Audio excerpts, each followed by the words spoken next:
que fue calificado en su momento como la peor desastre ecológico por parte de las autoridades federales, pues sigue dando de qué hablar y sigue todavía en el pendiente de cobro de facturas hacia una zona tan importante como es el río Sonora. Todo lo que son los ayuntamientos y pueblos que están en la confluencia del río, pues se vieron fuertemente y directamente afectados por esta contaminación, y no deja de ser un tema vivo y recurrente en el reclamo de prestaciones, el reclamo de compensaciones y el reclamo de, sobre todo, de reparaciones de daños, que hasta la fecha, como bien lo acabas de mencionar, pues sigue ahí en la voz popular. Lo que yo te puedo comentar es que, sobre todo los rezagos, vamos a empezar por los rezagos, hay una serie de personas que se han manifestado inconformes porque el aspecto de la remediación, el aspecto de la compensación por los daños ocasionados, a su juicio no fueron del todo suficientes. Es decir, en 22,000 habitantes del río de Sonora, hay una gran parte de ellos que se duelen de que no fueron compensados en forma debida. A pesar de que durante el término que duró vivo el fideicomiso, que era la fuente de ingresos para pagar de inmediato esos puntos, ya se extinguió y se distribuyeron en el orden de los 800 millones en unidades económicas que fueron debidamente determinadas por el propio fideicomiso, y esa cantidad fue directamente hacia los afectados que estaban relacionados con el derrame. Entonces, en su momento fueron 800 millones, sin contar el apoyo que se recibieron por parte de los ayuntamientos para el asunto de la rehabilitación de redes, el abastecimiento del agua, la distribución, etcétera, que eso fue hacia la ciudad. Yo me refiero en este momento exclusivamente a lo que es las compensaciones que se hicieron por diversos motivos, como es el caso del agropecuario, como es el caso de las tomas domiciliarias, los comercios y servicios, entre otras cosas. Ahora, Wenceslao, perdón, pero hay cosas bien concretas con las que no se ha cumplido. Por ejemplo, hemos señalado, estaba Alan Rubio con nosotros hace un momento, que estuvo por allá, reportero de Uniradio Noticias, que es el asunto se prometieron la instalación o la operación de 36 plantas potabilizadoras. Hay 2, 3 funcionando, que creo que de 9. No se concluyó la unidad de vigilancia epidemiológica y ambiental de Sonora, las famosas UVEAS ENURES. También se habló de un plan de promoción para los productores regionales. A ver, ¿quién ha fallado aquí?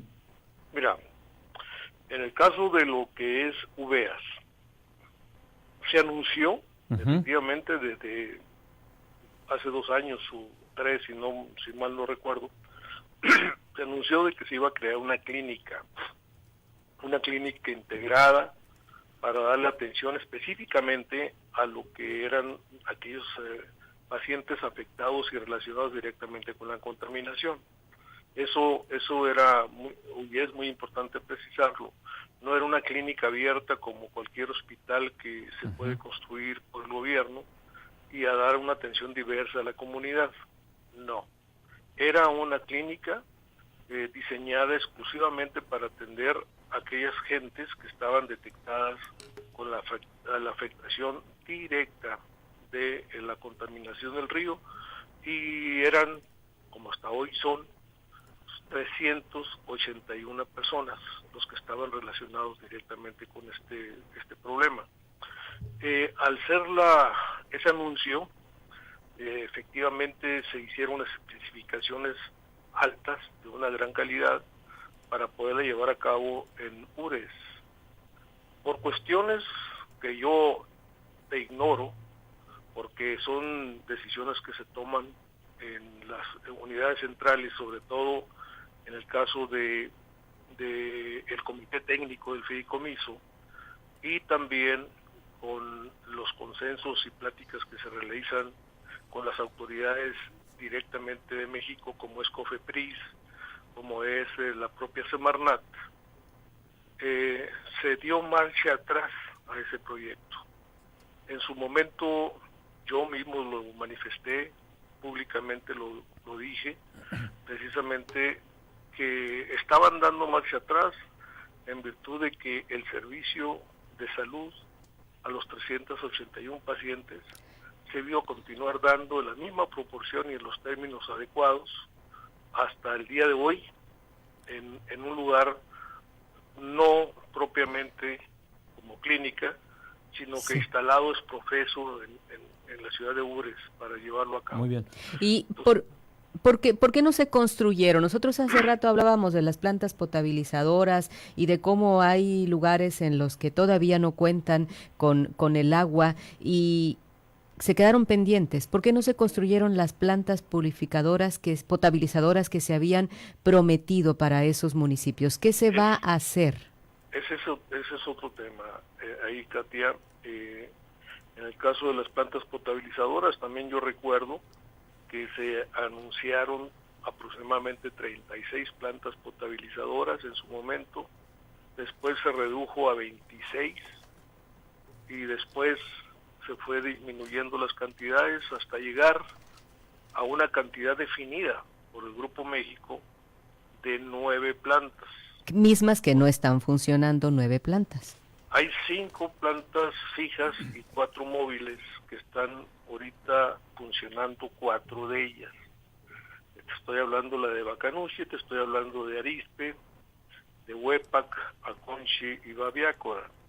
Esas son las que están entregadas oficialmente ya a las autoridades de esas regiones y ahí están funcionando. Oiga, delegado, pero también hay plantas móviles, nos decía Alan ahorita, que están pues prácticamente en los domicilios de los alcaldes porque les falta una lanita para poderlas poner en operación.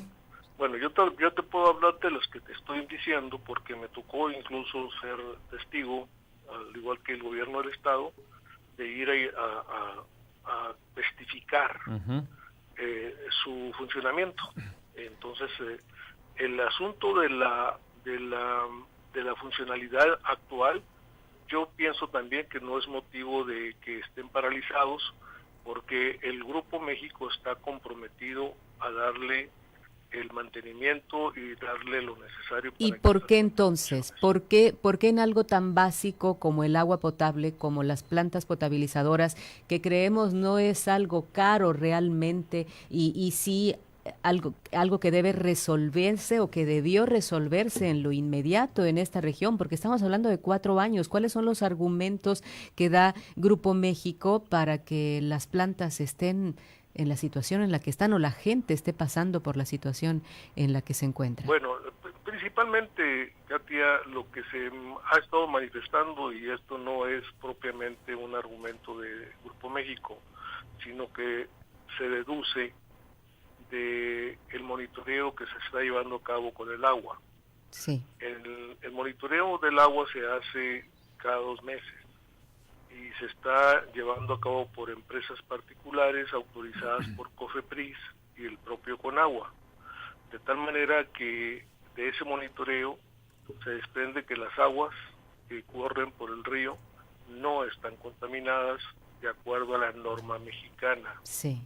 Y en ese sentido, me imagino, se soporta la razón por la cual no han dado la respuesta inmediata, como tú lo señalas, a este tema. Lo que yo te puedo comentar, que es una obligación que se está llevando a fin con el compromiso, es que esas 9 plantas, ya de las 5 que te digo que están establecidas, 4 están todavía en proceso ya de prueba, ya están instaladas incluso en Banamichi, en San Felipe de Jesús, en Mazocahui, en La Capilla, ahí en Aconchi y en San Rafael de Ures, son las otras que están en el proceso de prueba, pues ya están instaladas. Sí. De que no estén de una manera permanente, efectivamente, porque están en el proceso de prueba. Pero para mucha población, y entiendo la preocupación y entiendo el tema, es muy probable que el número de plantas sea lo insuficiente para que ellos consideren que están garantizadas su agua potable.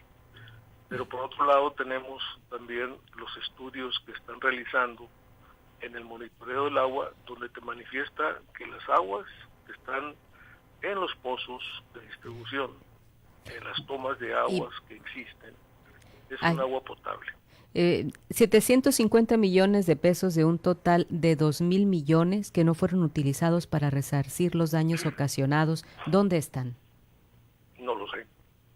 No lo sé, no te lo puedo explicar, eso yo también me lo he preguntado, en virtud de que hubo 1.250 millones que se hicieron su gasto en distintos rubros, como el que te estaba comentando del apoyo directo, más otros de rehabilitaciones. De acuerdo a la página de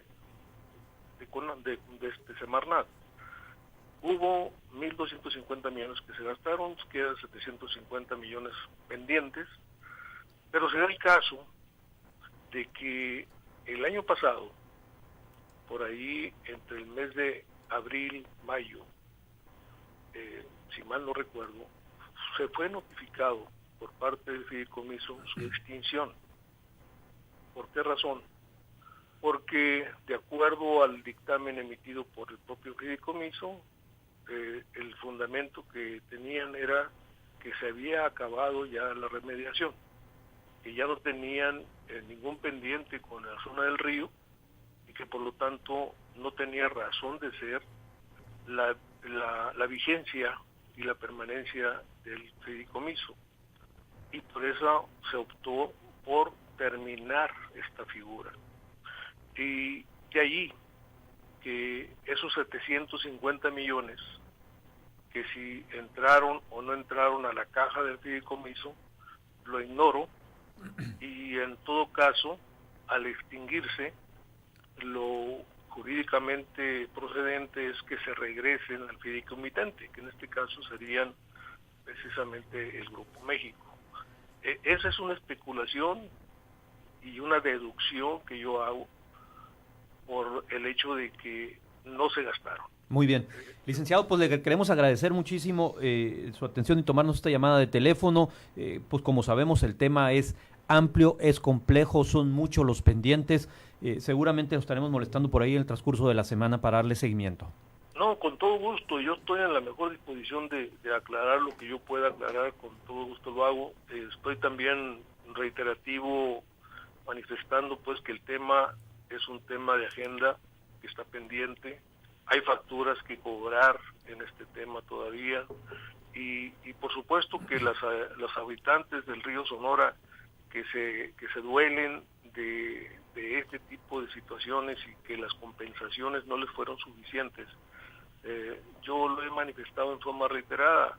Hay recursos y hay acciones legales que se pueden intentar y que no por el hecho de que se haya agotado el fideicomiso quiere decir que el asunto esté cerrado. De hecho, en materia legal sabemos que solo se han concluido 4 amparos de alrededor de 20, 18 más o menos que se interpusieron en distintos juzgados del estado de Sonora. Sí, hay demandas colectivas. Así es. Jesús, muy bien. Hay demandas colectivas. Muchas gracias, Wenceslao. Gracias. Que les vaya muy bien, Katia y Jesús. Gracias, igualmente precisamente.